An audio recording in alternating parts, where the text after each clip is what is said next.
आप honorary rank देते हैं, हवलदार जी को नायब ऑनररी देते हैं, ऑनररी सूबेदार देते हैं, इसी तरह सूबेदार को ऑनररी कैप्टन रैंक देते हैं। अगर इसी की परंपरा को जारी रख के इसको सारे रैंक एंड फाइल पे लागू कर दिया जाए और नेक्स्ट रैंक दे दिया जाए उसके रिटायरमेंट से पहले, तो एक बहुत बेहतर कदम होगा, क्योंकि हमारा जो प्रमोशन का स्ट्रक्चर है वो बड़ा नैरो है, लिहाजा एक वेलकम कदम है। मैं आपके सूझबूझ को दाद देता हूं, और जिस तरीके का कंपैरिजन आपने किया है ये काबिले तारीफ है। हिंदुस्तान की आर्मी को इस दिशा में सोचना पड़ेगा, और इसको इस 8 पे कमीशन या जल्दी से जल्दी अगर लागू करेंगे तो हमारा सेटिस्फैक्शन लेवल बहुत हाई होगा। ये बहुत ही वेलकम स्टेप है, और साथ में उसको एक बेहतर पेंशन, बेहतर पोस्ट रिटायरमेंट एवेन्यू मिलता हुआ नजर आता है।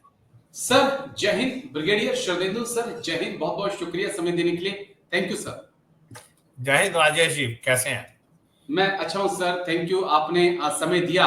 दरअसल 2 से 3 अहम इश्यू थे जिनके ऊपर मैंने आपके साथ बातचीत करनी थी।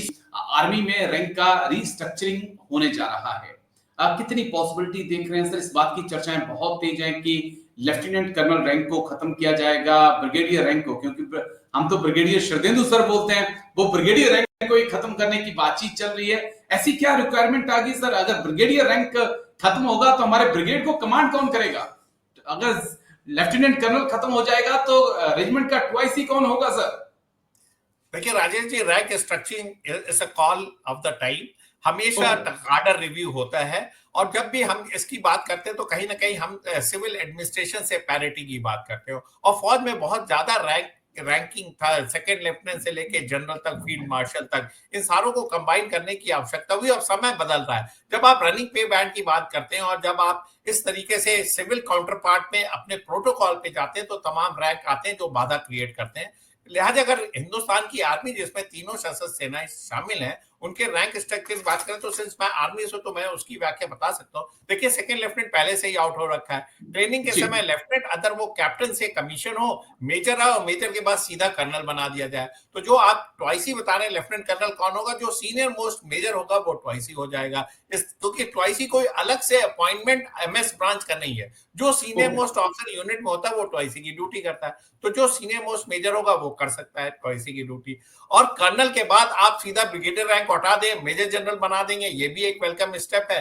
ब्रिगेड कमांड मेजर जनरल करेगा, और जब ब्रिगेड कमांड मेजर जनरल करेगा तो आप जो कोर है, डिवीजन है, कोर है, वो लेफ्टिनेंट जनरल की कमांड में चली जाएगी। तो आप मिनिमम 6 रैंक में आ जाते हैं, कैप्टन हो गया, मेजर हो गया, कर्नल हो गया, major general, lieutenant general and general. 6 rank में पूरी इंडियन आर्मी के रैंक स्ट्रक्चर आ जाता है, और एक रनिंग पे बैंड दीजिए जिससे कि सारे रैंक एंड फाइल में सुविधा। और ये सिर्फ अफसर तक ही सीमित नहीं होना चाहिए राजेश जी, मैं तो जवानों के लिए भी लागू करता हूँ। उसमें लांस नायक की भूमिका खत्म कर दी है, नायक बनाइए, लांस हवलदार हटा दीजिए, हवलदार बनाइए और सूबेदार बनाइए। नायब सूबेदार की भी जरूरत नहीं है, तो आप नायक बनाइए, हवलदार बनाइए और सीधे सूबेदार बनाइए, और उसके बाद सूबेदार मेजर, तो उनका भी कॉम्पैक्ट हो गया।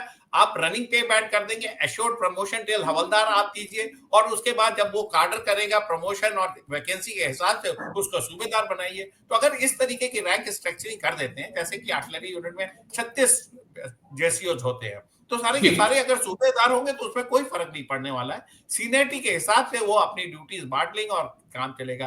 तो जब आप रैंक स्ट्रक्चरिंग करें तो समूचे वर्ग का करें, जवान का करें, जेसीओ करें, ऑफिसर करें, जिससे कि सारे वर्ग की चीजों को एड्रेस किया जा सके, और एक रनिंग पे बैंड दे। किसी भी हालत में किसी को फाइनेंशियल लॉस नहीं होना चाहिए, क्योंकि as it is Indian army के तमाम रैंक एंड फाइल इनका ये कंप्लेन रहता है कि जो उनके पे एंड अलाउंस है टाइम टू टाइम उसका में इंक्रीमेंट होना चाहिए, डीए से रिलेटेड होना चाहिए, और उनको रैंक एक मैं बीच में टोक रहा हूं आपको रैंक को लेकर, क्योंकि हर रैंक आपके पास एक रिस्पॉन्सिबिलिटी लेकर आता है, एक आपको एक्सपीरियंस देता है।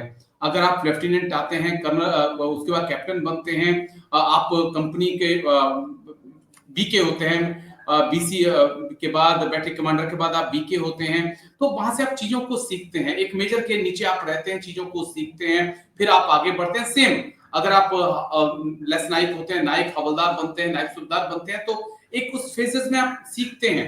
आपको आपका जो रैंक है वो आपको आपकी रिस्पॉन्सिबिलिटी सिखाता है। तो वो बीच में जो गैप है, क्या उसका इंपैक्ट आपकी रिस्पॉन्सिबिलिटी पर, आपके जो सीखने का वक्त है उसके ऊपर नहीं पड़ेगा सर, अगर ये बीच में जो रैंक खत्म कर दिए जाएंगे?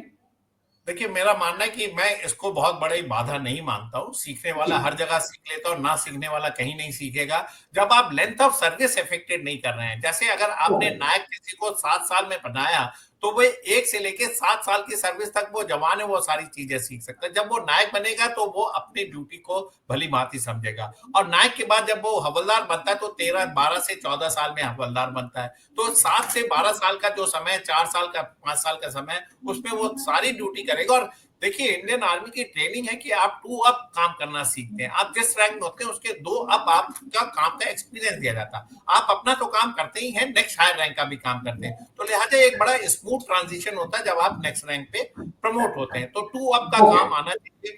इस तरीके से अगर इसकी व्याख्या की जाए और ट्रेनिंग में सिंसियरिटी दिखाया जाए, तो ये जो प्रॉब्लम आप बता रहे हैं ये ओवरकम किया जा सकता है। शुरू में आ सकती है दिक्कत, क्योंकि हम एक माइंडसेट से काम कर रहे हैं, लेकिन जैसे आप इस माइंडसेट को ब्रेक करेंगे, ट्रेनिंग कराएंगे और उनको 2 अप की ड्यूटी का एहसास दिलाएंगे, तो सारे रैंक एंड फाइल इसमें खड़े उतरेंगे। जी, एक पॉइंट मेरा और है, क्योंकि बड़ी डिटेल बातचीत हम कर रहे हैं। क्या जिस प्रकार से सीएपीएफ को लेकर हाल ही में एक डिसीजन लिया गया है कि जो भी सीएपीएफ में रिटायर्ड होगा उसको 1 महीने पहले जो है नेक्स्ट रैंक लगा दिया जाएगा, क्या इसको हम इंडियन आर्मी में, एयरफोर्स में, नेवी में इंप्लीमेंट नहीं कर सकते हैं? कि जो भी अगर जवान है 24 साल करके जा रहा है, उसे सूबेदार बनाकर रिटायर्ड किया जाए, 1 महीने पहले उसे सूबेदार बनाया जाए और उसे रैंक ही नहीं लगाया जाए, बल्कि पेंशन जाने के बाद उसे वो बेनिफिट भी मिले। अगर सीएपीएफ में हो सकता है तो इंडियन आर्मी को भी इसके बारे में सोचना चाहिए सर।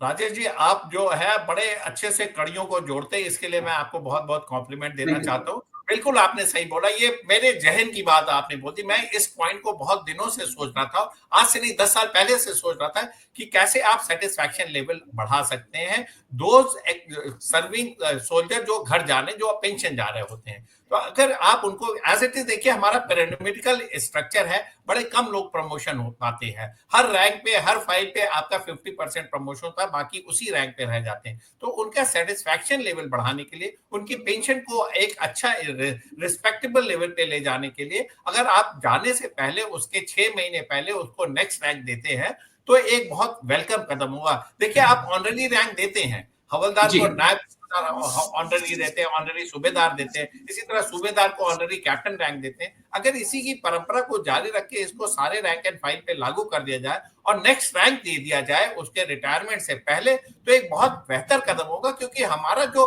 प्रमोशन का स्ट्रक्चर है वो बड़ा नैरो है, लिहाजा एक वेलकम कदम है। मैं आपके सूझबूझ को दाद देता हूँ, और जिस तरीके का कंपैरिजन आपने किया है ये काबिले तारीफ है। हिंदुस्तान की आर्मी को इस दिशा में सोचना पड़ेगा, और इसको इस 8 पे कमीशन या जल्दी से जल्दी अगर लागू करेंगे तो हमारा सेटिस्फैक्शन लेवल बहुत हाई होगा। ये बहुत ही वेलकम स्टेप है, और साथ में उसको एक बेहतर पेंशन, बेहतर पोस्ट रिटायरमेंट एवेन्यू मिलता हुआ नजर आता है।